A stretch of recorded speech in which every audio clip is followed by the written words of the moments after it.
ओम नमो भगवते वासुदेवाय। ओम नमो भगवते वासुदेवाय। ओम नमो भगवते वासुदेवाय। श्रीमद् भागवतम 5वां कैंटो 5वां अध्याय। भगवान ऋषभदेव के टीचिंग्स। हमने पहला श्लोक पढ़ा था जिसमें उन्होंने अपने पुत्रों से कहा कि ये पुत्रों, इस संसार में समस्त देहधारियों में जिसे मनुष्य को की देह प्राप्त हुई उसे इंद्रिय तृप्ति के लिए बहुत ज्यादा कठिन श्रम नहीं करना चाहिए, क्योंकि ऐसा तो विष्ठा भोजी कुकर और शुकर भी कर लेते हैं। बल्कि मनुष्य को चाहिए कि भक्ति का दिव्य पद प्राप्त करने के लिए वह अपने को तपस्या में लगाए। ऐसा करने से उसका हृदय शुद्ध हो जाता है और जब इस पद को प्राप्त होता है तो उसे शाश्वत जीवन का आनंद मिलता है, जो दिव्य है और कभी भी ना अंत होने वाला है। तात्पर्य श्रीमद् की क्या है। इस श्लोक में भगवान ऋषभदेव अपने पुत्रों को मनुष्य जीवन की महत्ता बताते हैं। इट इज वेरी इंपॉर्टेंट कि हर चीज की हमें यूसेज पता होना चाहिए कि ये किस लिए है, ये किस लिए है, ये किस लिए है, वरना हम उसका मिस यूज कर सकते हैं। राइट, पता होना चाहिए। अदरवाइज किसी घर में हम जाते हैं तो आपको एक कैसे समझाएं, आपको एक तहखाना सा मिल सकता है, बाला सा, या कोई गांव से आया, चलो इजी अंदर, गांव से आया, उसने टीन का डब्बा देखा, उसने उसको खोला, उसमें कपड़े रख दिए, लेकिन वो क्या था, वो फ्रिज था, उसको पता ही नहीं। ऐसा कुछ हो सकता है कि नहीं? तो इसलिए ये बड़ा इंपॉर्टेंट है कि कौन सी चीज किसके लिए है, नहीं तो गलत मिस यूटिलाइज हो सकती है। तो इसलिए कह रहे हैं कि ऋषभ देव ने पहले तो ये बताया कि ये शरीर किस लिए मिला है, अब क्या इसका काम है। अब इसको जाने बिना हमारे पास बहुत सारा काम है। अब हम ये जानते नहीं कि इससे करना क्या था, लेकिन इससे हम बहुत सारा काम, अगर किसी स्टेटमेंट से हम आगे ना जाए तो भी चलेगा कि हम कितना बिजी रहते हैं पूरे दिन में, लेकिन उसके लिए कितना काम करते हैं जिसके लिए ये शरीर मिला। ये क्वेश्चन, मानना हम लोग भी अगर देखे जाए, हम लोग भी, चलो आप कहेंगे कि 2 घंटे और 1-2 घंटे और 4 घंटे हम लगाते हैं दिन के, किस काम के लिए बताइए, जिसके लिए शरीर मिला था। 24 - 4 20 घंटे किस काम के लिए लगाते हैं, जिसके लिए शरीर नहीं मिला। आप लोग खाना पीना और सोना तो ले लो फिर, अगर आपको लगता है 6 2 8 9 घंटे और ले लो, ले ले 9 4 10 और 4 कर लीजिए, 14 हो गए। तो अभी भी 10 घंटे बचे किस काम के लिए, जिसके लिए शरीर नहीं मिला। कितनी परसेंटेज है 10/24? 40%। अब इसको इस तरह से ऐसे समझ नहीं आएगा। अब आप ऑफिस में गए, आप 8 घंटे काम करते हैं, 8 का 40% कितना हुआ, 3 घंटे 20 मिनट, समथिंग लाइक 20% 12 या 12 मिनट, वटेवर 3 घंटे मान लीजिए। अब आप 3 घंटे, इसमें लंच वंच नहीं है क्योंकि लंच तो आपको ऑफिशियल ड्यूटी का पार्ट है। तो 3 घंटे अगर आप वो काम करो जिसके लिए आपको नौकरी नहीं मिली तो क्या हो,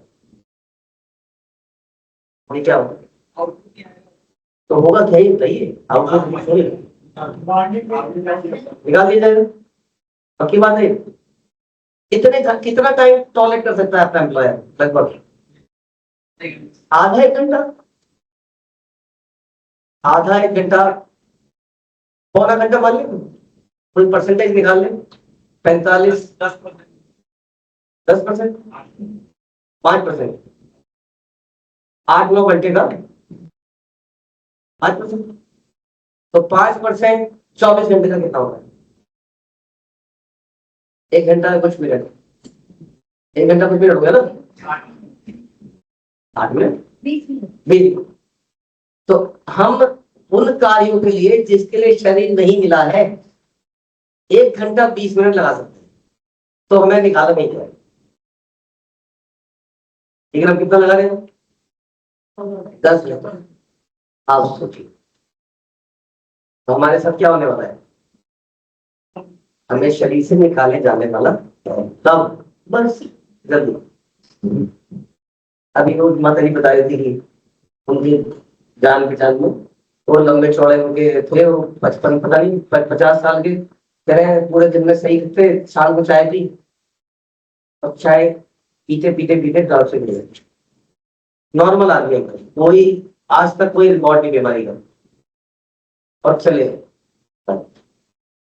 तो मैं तो ये पूछ रहा था कि कितने जल्दी हमसे छुड़ाया जाएगा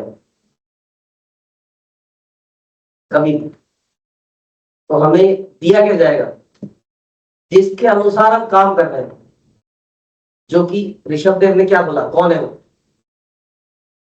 कुकर, और कुकर प्रेशर कुकर नहीं, कुकर मतलब शुगर का ब्रांड नहीं। तो ये बता रहे हैं हम, कह रहे देह भाग शब्द से भौतिक देह धारण करने वाले का बोध होता है, किंतु जिस जीवात्मा को मनुष्य देह प्राप्त होती है उसे पशुओं से भिन्न आचरण करना होता है। शुगर और शुगर मल खाकर इंद्रिय तृप्ति करते हैं, ये प्रभुपाद कहते हैं, हम नहीं कहते। दिन भर अथक परिश्रम करने के बाद मनुष्य भी रात्रि के समय खा पीकर संभोग करता है और सोने चला जाता है, किंतु इसके साथ ही उन्हें अपनी रक्षा भी करनी होती है। किंतु ये कोई मानव सभ्यता थोड़ी है। मनुष्य जीवन का अर्थ है आध्यात्मिक जीवन की उन्नति के लिए अपना कष्ट सहन करना। निसंदेह पशुओं तथा वृक्षों को भी अपने दुष्कर्मों के कारण कष्ट तो भोगने पड़ते हैं, किंतु मनुष्य को स्वेच्छा से दिव्य जीवन, स्वेच्छा से कष्ट लेने से, स्वेच्छा से और स्पिरिचुअल एडवांसमेंट, दिव्य जीवन प्राप्त करने के अनंतर उसे शाश्वत आनंद प्राप्त होगा। मुख्य बात यह है कि प्रत्येक जीवात्मा सुख का भोग करना चाहती है, लेकिन जब तक उस देह के अंदर है तब तक ये पॉसिबल ही नहीं है। समझे? ये तो बहुत नॉर्मल सी बात है। आप अंतरिक्ष में भी जाते हो तो आपको पता नहीं क्या क्या करना पड़ता है शरीर के साथ, ऑक्सीजन मास्क और पता नहीं क्या क्या, पानी के नीचे घुसते हो तो भी आपको कुछ करना पड़ता है। आप ठंडी जगह में जाते हो आपको तो भी कुछ करना पड़ता है।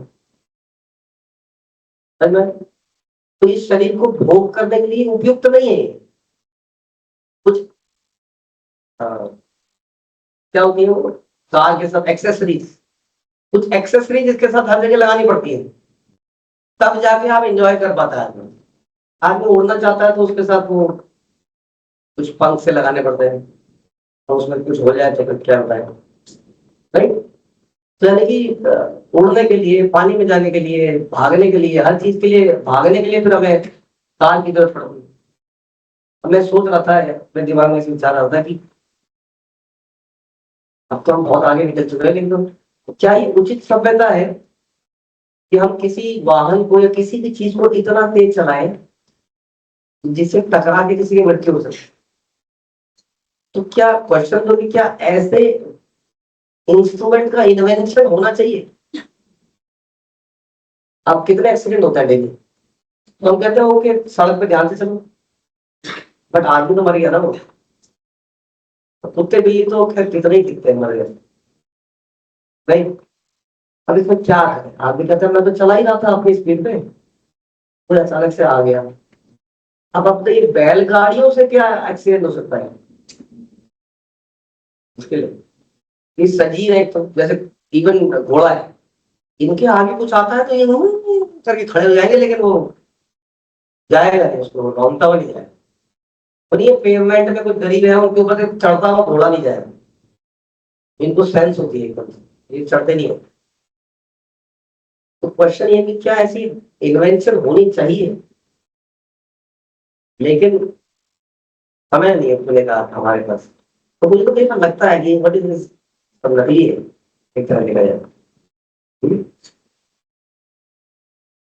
तो मनुष्य में उच्चतर ज्ञान पाया जाता है। हमें चाहिए कि हम गुरुजनों के उपदेश के अनुसार कार्य करें, जिसमें शाश्वत सुख प्राप्त हो सके और भगवत धाम जा सके। इस श्लोक में महत्वपूर्ण बात है कि सरकार तथा प्राकृतिक संरक्षण पिता को चाहिए, संरक्षक पिता को चाहिए कि अपने अधीनस्थों को शिक्षित करके कृष्ण भावनामृत तक पहुंचाए। ये आगे आएगा, हम तो इसके ऊपर बहुत डिटेल चर्चा करेंगे। कह रहे हैं कि जो सीनियर लोग हैं, पिताजी है, मम्मी है, गुरु जी है, सरकार है, उनको क्या चाहिए कि अपने अधीन जो लोग हैं उनको शिक्षित करें ताकि उनकी डिस्टिंक्शन आए, ताकि वो जॉब, बढ़िया जॉब में लग पाए। तो गुरुकुल का नाम कब होगा? जब गुरुकुल का नाम कब होगा? ये पक्की बात है, गुरुकुल का नाम होगा ही कब? आप बताइए कब? जब यहाँ का बच्चा कुछ बड़ा एग्जाम क्रैक कर लेगा। वास्तव में उसी दिन हमारी सक्सेस है कि नहीं? किस दिन है हमारी सक्सेस? बताइए, आप बताइए किस दिन है हमारी सक्सेस? जोर से बोलिए। वक्त बन जाए जिस दिन आप सवेरे उठ के बोलोगे पापा उठो, जब का टाइम हो गया है, मस्ट चेंज। पापा भगवान, मम्मी भगवान पे ध्यान रखो, एवरीथिंग विल फाइन। तो हमारा सक्सेस है, नहीं तो क्या है? यही तो कह रहे हैं। शिक्षित क्या करना है? शिक्षित शिक्षित करके कृष्ण भावनामृत तक पहुंचाए। कृष्ण भावनामृत कोई साधारण शब्द नहीं है, कृष्णा कॉन्शियसनेस ये हमने बना दिया है बोल में।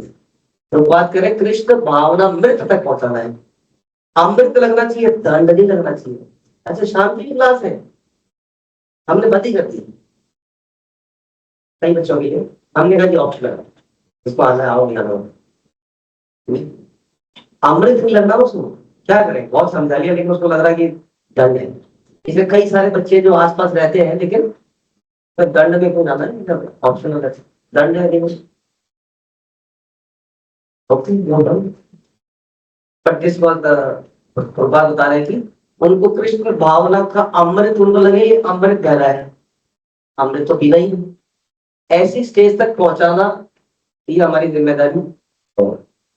कृष्ण भावनामृत के बिना हम तो प्रयास कर रहे हैं, आप लोगों को हंसा भी देते हैं कई बार लेक्चरों में, कई बार उड़ा भी देते हैं, कोशिश तो करते हो कि आपको अमृत लगे, लेकिन इससे ज्यादा हमारी भी कैपेसिटी नहीं है। कृष्ण भावनामृत के बिना प्रत्येक जीव जन्म तथा मृत्यु के चक्कर में फंसा रहता है। बंधन से छुड़ाकर उसे, उन्हें प्रसन्न तथा आनंदित बनाने के लिए भक्ति योग की शिक्षा दी जानी चाहिए। भक्ति योग की शिक्षा। और बात चल रही है तपस्या की, समझिए बात को। और ऐसे इतिहास में बहुत सारे एग्जाम्पल है, हम कुछ आपको दिखाएंगे जल्दी, कुछ प्ले में कि कैसी कैसी शिक्षा दी जाती थी, उस शिक्षा में कितनी तपस्या हुआ करती थी। कौन सा बच्चे का नाम क्या है? उपमन्यु। क्योंकि हमारे पास ये अक्सर बुलाना आती है, बच्चे का आज ही आई, बच्चे का कुर्ता कैसे फट गया।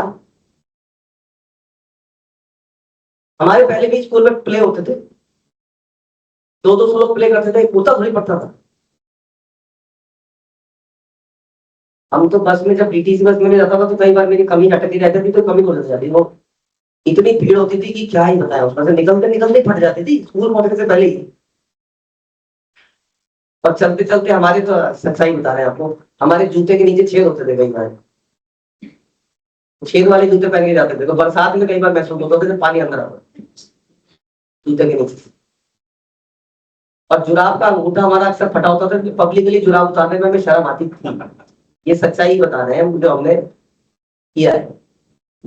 लेकिन कुर्ता कैसे फट गया, चोट कैसे लग गई? मुझे ये भी याद है कि घुटने अक्सर हमारे फूटे रहते थे, और हमने बताया उसमें मिर्ची डाल लेते थे, हम थूक लगा लेते थे मिर्ची से। कोई इंजेक्शन नहीं लगाया आज तक कभी, कुत्ते काटने का इंजेक्शन नहीं लगाया। 20 साल बीत चुके हैं, तो रेबीज तो नहीं हुआ है, लेकिन लगाया नहीं था हमने। हम नहीं कह रहे ऐसा करना चाहिए, लेकिन हम तो ये कह रहे हैं कि जीवन जीते जीते भी चोटें लगती हैं। What is the value of this चोट in front of Krishna Bhavanamrit? बताइए, can you protect your child from all this things life long? No. तो what you will gain out of it, ये सोचने के बाद। तो इस बंधन से छुड़ाकर उन्हें आनंदित बनाने के लिए भक्ति योग की शिक्षा दी जानी चाहिए। Is it very important that बच्चा जब माता पिता से निरंतर बात करेगा तो वो दिव्य पद पर उठ जाएगा। तो क्या कहना है आपको? अगर ऐसा ही होता तो फिर उसको विद्यालय या हॉस्टल भेजा ही क्यों होता? फिर तो उसको रख ही लेते और उसके साथ निरंतर बात करता, नहीं? अच्छा, घर में रह के कह रहे निरंतर बात नहीं होती, घर पे रह के बात ही नहीं होती है, तो बिजी। बट अब बात करनी, अगर आप बात नहीं करा रहे तो इस वजह से विमूढ़ सभ्यता ही, सुनिए, विमूढ़ सभ्यता ही अपने नागरिकों को भक्ति योग तक पहुंचने वाली शिक्षा से वंचित रखती। कृष्ण भावनामृत के बिना मनुष्य कुकर और सुकर के तुल्य है। ऋषभदेव के उपदेश वर्तमान समय में अत्यंत आवश्यक है। अच्छा, इससे ज्यादा कैसे दी जाए कृष्ण भावनामृत, आप मुझे बताइए। आपके सवेरे एक डोज दी जाए, आपको शाम को एक डोज दी जाए, करिकुलम में एक डोज दी जाए, हर लेक्चर के बीच में एक माला कराई जाए और उसके बाद संकीर्तन करे, इससे ज्यादा आप बताइए क्या दिया जाए, कैसे। तो ऋषभदेव के उपदेश वर्तमान समय में अत्यंत आवश्यक है। मनुष्य को इंद्रिय तृप्ति के लिए घोर श्रम करने की शिक्षा दी जाती है और जीवन में उसका कोई बहुउद्देश्य होता ही नहीं है, छोटे छोटे उद्देश्य होते हैं। मनुष्य जीवन को जीविकोपार्जन के लिए घोर होते ही, और भई गयन के पाछे, आगे, मधुबन मोह पठायो मैया मैं नहीं मातन पाऊं। भोर से हमें हमें तो भोर से ये आदत है कि भोर भई गयन के पाछे मधुबन मोह पठायो, जाओ मधुबन घुमा के लाओ। लेकिन ये भोर भाई क्या करता है, कह रहे भोर होते ही अपने घर से ठस भरी हुई स्थानीय रेलगाड़ी पकड़ता है। प्रभुपाद कह रहे नहीं कह रहे, भोर भाई स्थानीय रेलगाड़ी में ठसा ठस भरी है, अभी भोर होते ही उसको पकड़ता है। उसे अपने कार्य तक पहुंचने में 1-2 घंटे खड़ा रहना पड़ता है। बुरा मानने की बात नहीं, हम सब ने ही करा है, इसलिए ये मत सोचना कि हमें सुना रहे हैं। तब वह बस करके अपने कार्यालय पर पहुंचता है। कार्यालय में 9 से 5 तक मेहनत से कार्य करता है, बिकॉज दिस इज ओल्ड शास्त्र। अनुपात का एग्जाम्पल आज की डेट में उतना नहीं है, क्योंकि 9 से 5 नहीं करता है, 9 से 6, 7, 8 करता है और घर लौटने में उसे फिर 2-3 घंटे लगते हैं। हाँ। और भोजन के बाद वो निद्रा संभोग इत्यादि करके पड़े। इन समस्त कष्टों का एकमात्र लाभ थोड़ा सा इंद्रिय सुख है। इसको शास्त्र कहते हैं यद मैथुनादि ग्रहमेदि सुखम ही तुच्छम। ग्रह मेदियों को हुआ, ग्रह मेदी ऑफ द मैरिड पीपल जो इस प्रकार का जीवन जीते हैं, क्या बड़ा ही तुच्छ सुख पाते हैं। यानी ऊपर से वो लोग देखते होंगे, हमें लगता है कि हम एक पॉश सोसाइटी में रहते हैं और उसमें हमारी कार एंटर करती है और एक पहरेदार शुल्क बढ़ता है, गेट कीपर, मतलब क्या जीवन है। ऊपर से हम कह रहे हैं कि जो बाकी लोग देख रहे हैं, कह रहे कितना तुच्छ प्राणी, किसको कह रहे हैं, वो अरबपति खरबपति जो यहाँ प्रसन्न है, कह रहे हैं क्या वो कैचुआ, अच्छी कैचुआ की तरफ रैंक, हम लोग कैचुआ की तरफ तो रैंकते हैं। कई बार मुझे लगता है जब सड़क पे गाड़ी चल रही होती है, लगता है कितनी आवाज आ रही है, ऐसा लग रहा है घसीट के जा रहे हैं। अभी can not go like this, उसके लिए हवाई जहाज वगैरह के लिए बड़ी व्यवस्था करनी पड़ती है। और जब वो टेक ऑफ करता है, जब वो लैंडिंग करता है, तो क्या करना पड़ता है, नहीं खतरा है उस वक्त। तो ये कह रहे हैं हम लोग जो सुख ले रहे हैं बहुत ही तुच्छ है। अरे सुख ले रहे हो तो कोई बड़ा लो, कोई बड़ा जीवन का उद्देश्य बनाओ, ये क्या घटिया सुखों में लगे हो। लेकिन उसके लिए क्या करना पड़ेगा, बढ़िया नॉलेज लेनी पड़ेगी। हम नॉलेज ही घटिया ले रहे हैं और वी आर कन्विंस्ड कि बहुत सारी नॉलेज के साथ थोड़ी थोड़ी कृष्ण भावना की नॉलेज होनी चाहिए। यानी कि 24 घंटे में थोड़ा सा टाइम कृष्ण के लिए भी होना चाहिए। जबकि शिक्षा ये है, इस 24 घंटे में थोड़ा सा टाइम आप बाकी फजूल की चीजें के लिए चलो कर लीजिए, लेकिन अधिकतर टाइम कृष्ण भावनामृत की शिक्षा उसके पालन में जाना चाहिए, ऐसा बता रहे। इसलिए क्या कह रहे हैं, हमारे सुख को बड़ा ही तुच्छ है और हमारे पास दिया गया समय भी बड़ा तुच्छ है, इसलिए इस पर्पट को हम पूरा नहीं कर पाएंगे। इसको हम आगे जारी रखेंगे। हरे कृष्ण। श्रीमद् की जय। श्रीमद् भागवतम की जय।